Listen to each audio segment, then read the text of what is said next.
It's April, and we're taking a trip down memory lane revisiting the 90s, when mid-budget crime thrillers were all the rage, especially the cat and mouse genre involving a variety of killers, and Tubi is filled with the ones that have largely been forgotten, waiting to be rediscovered.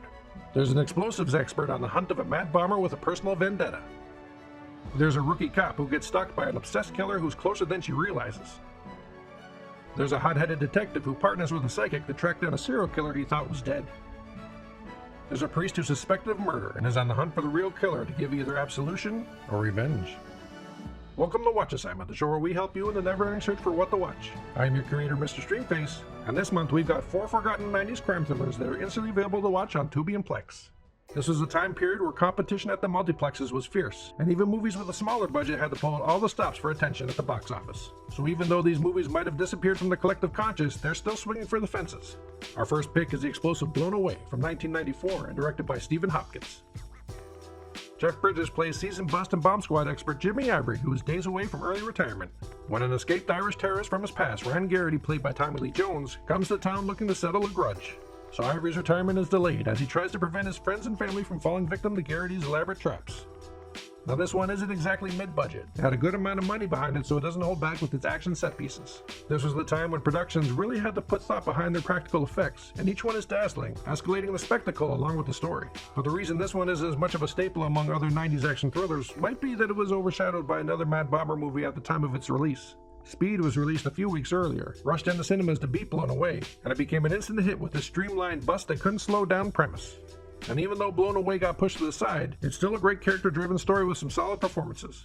Jeff Bridges has a nice turn as an action star, and it's fun to see him perform with his dad Lloyd Bridges.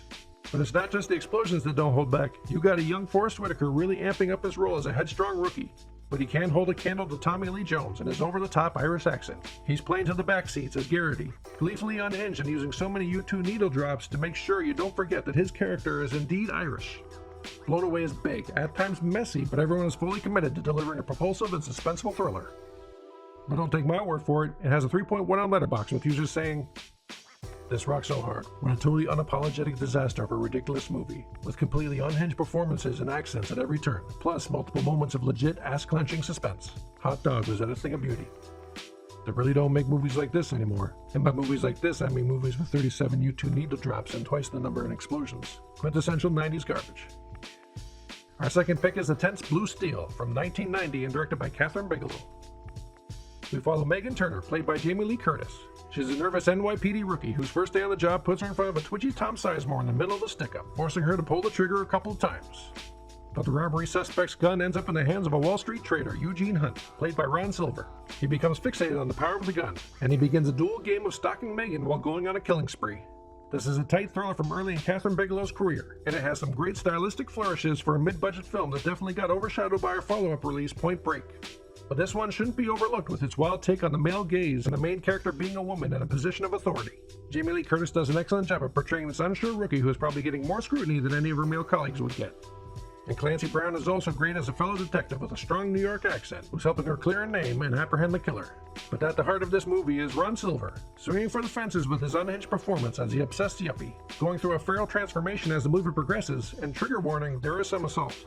And that's what can catch you off guard. While this movie is slick and stylish, there are scenes that instantly turn into a nightmare, and plenty of tension to keep you on the edge of your seat. But don't take my word for it, it's at 3.1 on Letterboxd, with users saying, "When I saw Jamie Lee Curtis going to police academy, I thought it'd be fun and exciting. You know, like that movie Spaceballs. But instead it was painful and disturbing, like that movie Blue Steel." Hell yeah, Kathryn Bigelow. This one felt like a full meal. Ron Silver acting his psychotic heart out. Dig. Our next pick is a genre-blending The First Power, from 1990 and directed by Robert Resnikoff. We meet LAPD Detective Russell Logan, played by Lou Diamond Phillips, following the pattern of the pentagram killer Patrick Channing, played by Jeff Kober. As his stakeout almost goes off the rails, Logan manages to catch Channing, and after a death sentence conviction, he's the quickest inmate to be placed in the gas chamber. The psychic Tess Seaton, played by Tracy Griffith, had warned Logan that the death sentence was exactly what Channing wanted. And she's proven right as new victims are popping up, and it seems Channing has invoked the first power of resurrection to continue his killing spree. Now, this is not the first movie to feature a killer to supernaturally come back from the dead to haunt a detective who was hunting them, so it could easily get lost in the shuffle of those movies. But it's definitely a fun take on that story. You might have recently seen Lou Diamond Phillips in The Chair Company, but here he was trying to be an action star, and he's fine in it. Definitely serviceable for the 90s. But it's Jeff Cobra as the pentagram killer who gets the shine, with his menacing smile, mocking taunts, and spooky parlor tricks. And that's where this mid-budget goes big. Channing's supernatural abilities seem to constantly be evolving, allowing for set pieces featuring absolutely wild stunt work. You got one-take falls from insane heights. You've got him possessing people and flying through windows. You've got him chasing Logan and Tess down a hallway with a ceiling fan. This really milks the supernatural angle for all it's worth, turning it into an unpredictable wildcard that takes big swings and keeps you enthralled by wondering where it's going to go to next. But you'll have to take my word for it. It only has a 2.8 on Letterboxd, with users saying, "This starts out as your standard issue satanic panic bullshit, but then it goes all in on the supernatural wackiness and completely flies off the rails. Jeff Cobra is a total blast as an immortal devil-worshipping serial killer. Creepy, schlocky, cheesy, and it has an unhinged cop, Lou Diamond Phillips, fighting a possessed nun while trying to save his psychic sidekick. What more could I possibly ask for?" Our last pick is a tantalizing Final Judgment from 1992 and directed by Louis Morneau. We're introduced to Father Tyrone, played by Brad Dourif. He's a pistol-packing priest, self-professed fastest gun in the pulpit, taking down thugs and counseling strippers. But when that stripper ends up dead immediately after his visit, he's the primary suspect. And so this holy man will have to hit the strip club to find the real killer and clear his name. With that kind of setup, you know what kind of movie you're getting into. We're now out of the world of mid-budget theatrical releases and into direct-to-video exploitation territory. So this didn't necessarily get forgotten, but was probably relegated to late-night cable. What elevates this movie is Brad Dourif as the lead. He's fully committed here, giving an excellent performance with the gripping intensity he's known for. For once, the lead performance outshines the art-themed serial killer.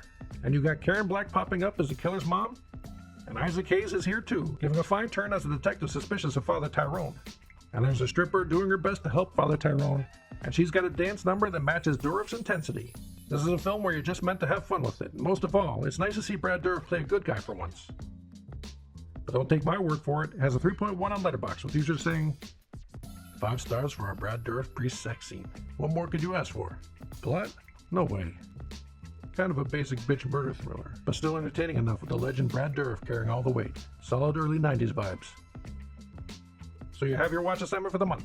The links for watching these films on Tubi and Plex are in the description below, so you have no excuse not to check them out, unless you're watching this video at a later date, and then who knows if they're still available. After you finish your assignment, or if you've already seen these films, leave a comment below with your thoughts or ratings of the movies, and consider subscribing to see what free movie picks we'll have next month. Until then, happy streaming.